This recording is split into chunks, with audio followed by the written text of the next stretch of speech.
Things have started falling apart in this continent. Corrupt leaders across the continent are shaking in their boots in serious panic because this is the very first time in recent years and in the entire contemporary history of post-colonial.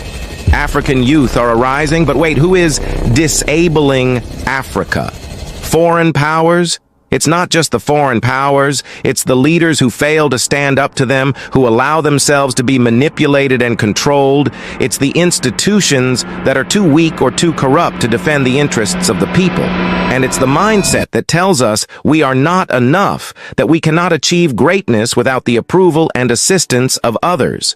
No country without conflict, right? Now imagine, if you will, the scene. It's 2011, and 6 African presidents who were mandated by the African Union to resolve the Libyan internal conflict were ordered to turn back mid-air. These leaders, carrying the hopes of an entire continent on their shoulders, are suddenly ordered to turn back by NATO. NATO, an entity far removed from Africa's soil, dictates that their plane will not be allowed to land in Tripoli. President Museveni of Uganda later recounts. In the end, we made peace with Gaddafi. And he had his issues, he had his ideas. Sometimes we would agree with him, sometimes we would not agree with him. Now, when this problem of Libya started, the African Union, with our chairman, who is here now, this gentleman here, they formed a committee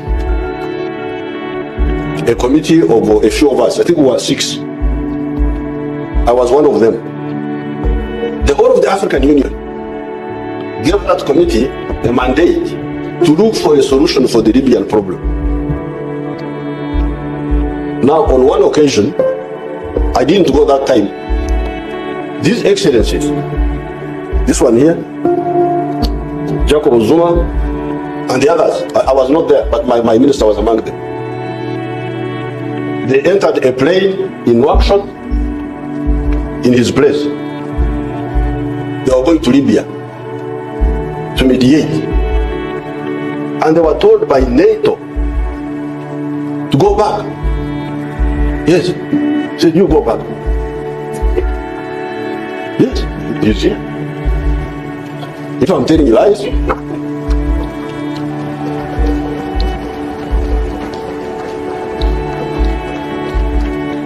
I'm not the one who invited him, you're the one who invited him.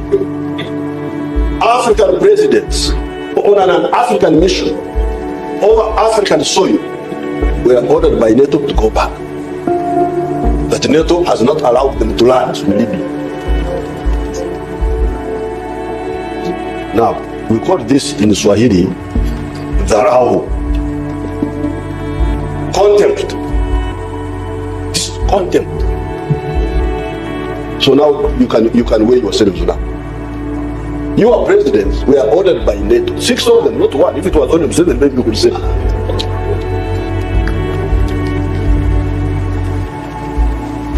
6 excellencies, African excellencies, were ordered, go back. Over Africa.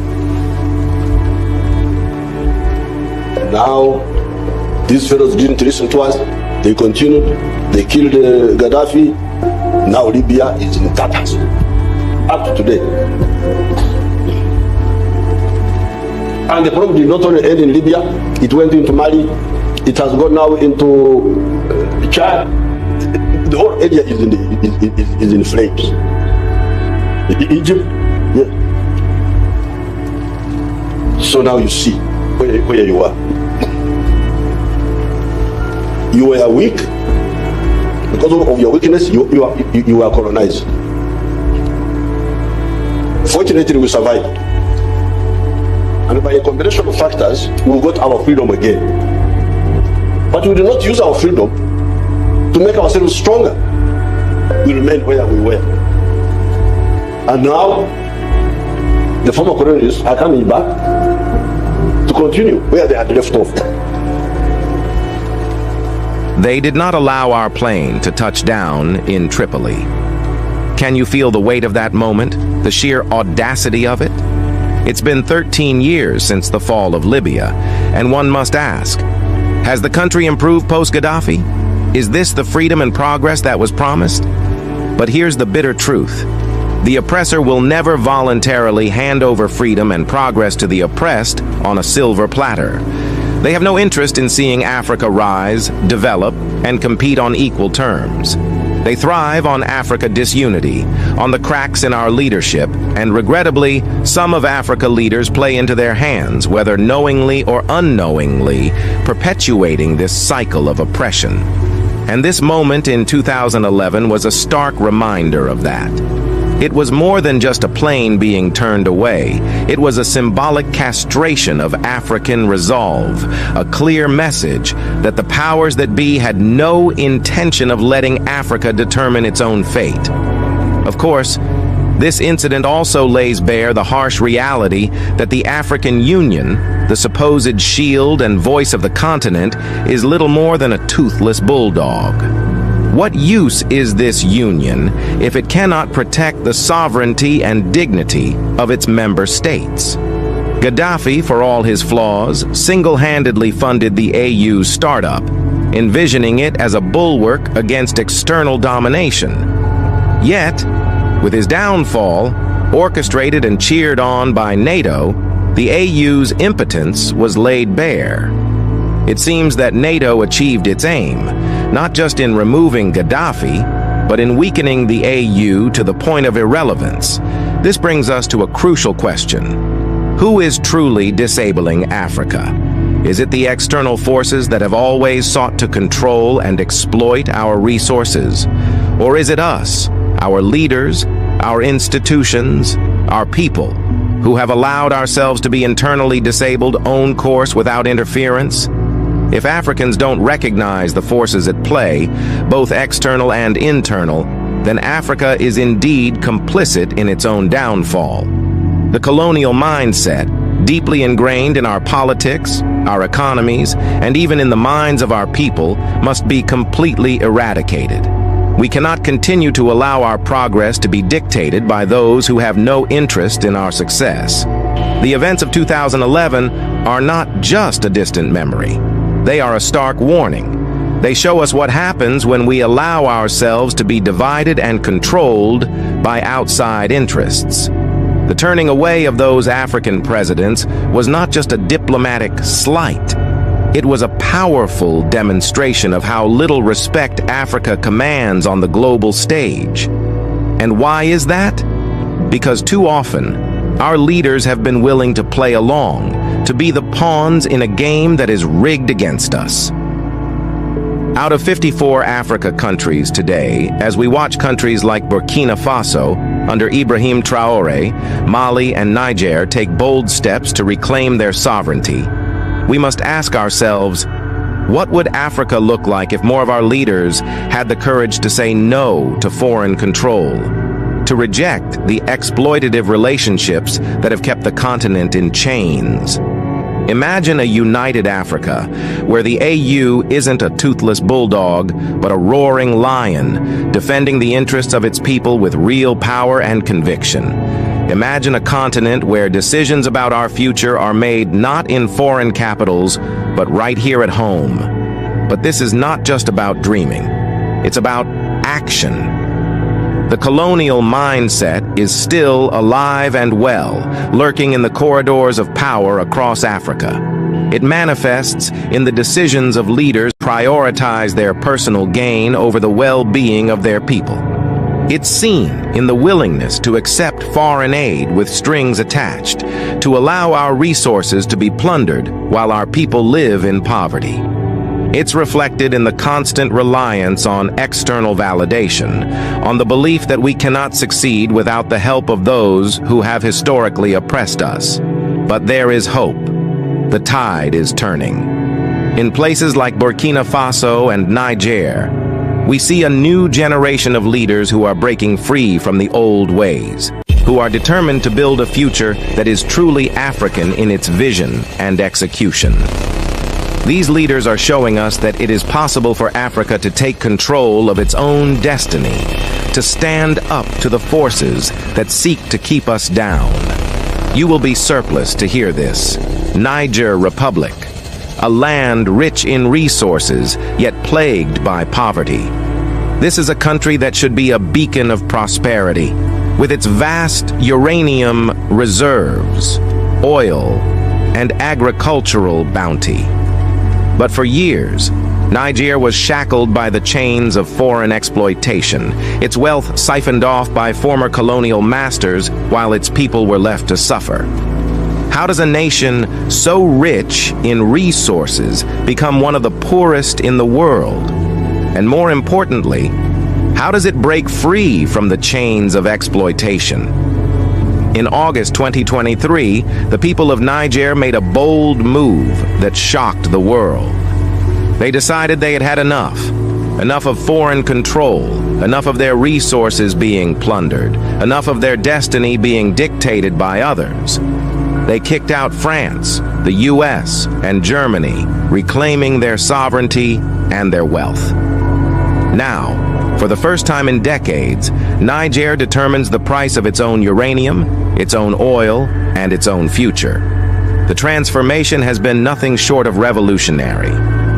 Shockingly, this remarkable resurgence, according to the IMF's World Economic Outlook for April 2024, Niger is not only the fastest growing economy in Africa, but the third fastest growing economy in the world. This is a nation that, just a year ago, was considered the poorest on earth. What changed? What lessons can other African countries learn from Niger's dramatic turnaround? And what does this mean for the future of the continent? Niger's resurgence is not happening in isolation. Across the Sahel region, a new sense of unity and purpose is taking shape. The creation of the National Commission of the Confederation of Sahel States, CNAES, marks a significant shift in the geopolitical landscape of Africa. This confederation, chaired by Mali's Assimi Goïta and coordinated by Burkina Faso's Captain Ibrahim Traoré, is a direct challenge to the status quo. They've made it clear they will not return to ECOWAS unless the organization is purged of foreign influence. This is not just a political statement. It's a declaration of independence for the entire Sahel region. What does this mean for the future of African unity? Could this be the beginning of a new, more self-reliant Africa, free from the shadows of its colonial past? As we turn our focus to Burkina Faso, we see a nation that is rapidly becoming a model for the rest of Africa. Under the leadership of Ibrahim Traoré, Burkina Faso is transforming itself in ways that few could have imagined. Waste management might not seem like the most glamorous of topics, but it is crucial to the health and well-being of any society. Traoré understands this, and he's taking action. In August 2024, the Minister of Urban Planning and Housing handed over a batch of waste management equipment to the municipality of Ouagadougou. This is the second delivery in just 2 years, a clear sign of Traoré's commitment to improving the quality of life for his people. Why aren't more African leaders focusing on these critical but often overlooked issues? How many cities across the continent could benefit from this kind of attention to detail? But Traoré's vision for Burkina Faso goes far beyond waste management. He understands that true development requires innovation and self-sufficiency.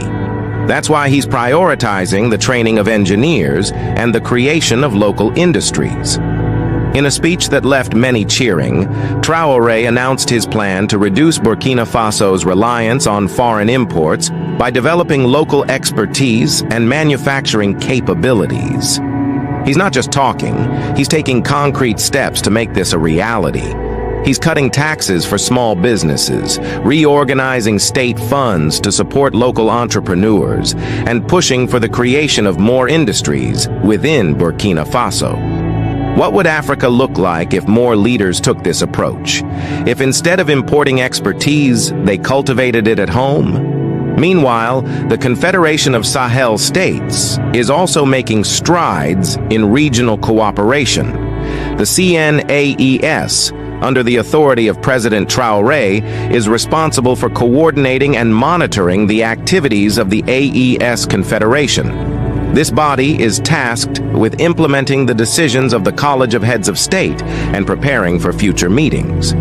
But its role goes beyond mere administration. The CNAES is also responsible for promoting awareness among the population about the objectives of the Confederation. This is not just about political maneuvering, it's about building a new sense of identity and purpose for the people of the Sahel region. As Burkina Faso continues to develop its waste management infrastructure, it's also setting its sights on even bigger goals. Traoré has made it clear that he's not interested in following the path of other African leaders who waste resources on luxury vehicles and foreign trips. Instead, he's focused on what really matters: building a nation that can stand on its own.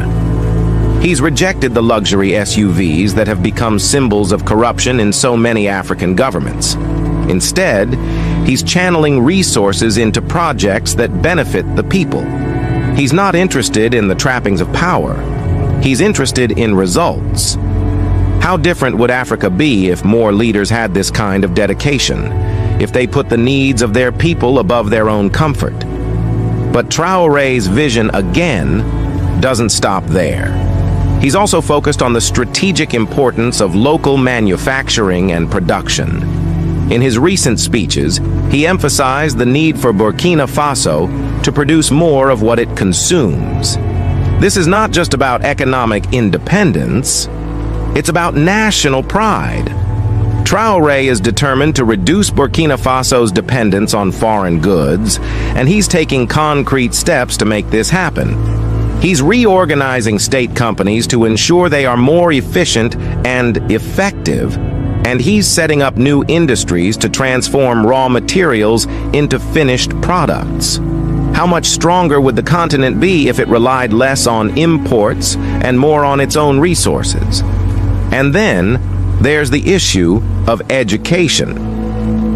Traoré recognizes that the future of Burkina Faso, and indeed all of Africa, depends on the skills of its people.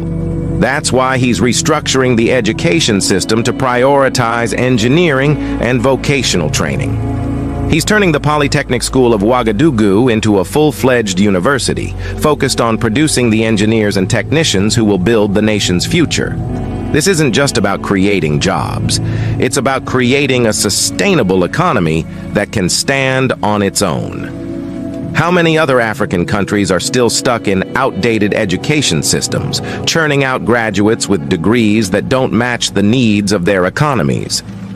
What if they followed Burkina Faso's lead and invested in the training that would truly drive development? So, dear patriots, I ask you again, what is your government doing differently in 2024? Are they following the example of leaders like Ibrahim Traoré, who prioritize the welfare of their people over personal gain? Or is it business as usual with the same old practices that have kept Africa from reaching its full potential? The time for change is now. The question is, will other African leaders rise to the challenge, or will they continue to fall short? The future of Africa depends on the choices they make today. What will those choices be? If you are still not following us, you are probably never going to see us again.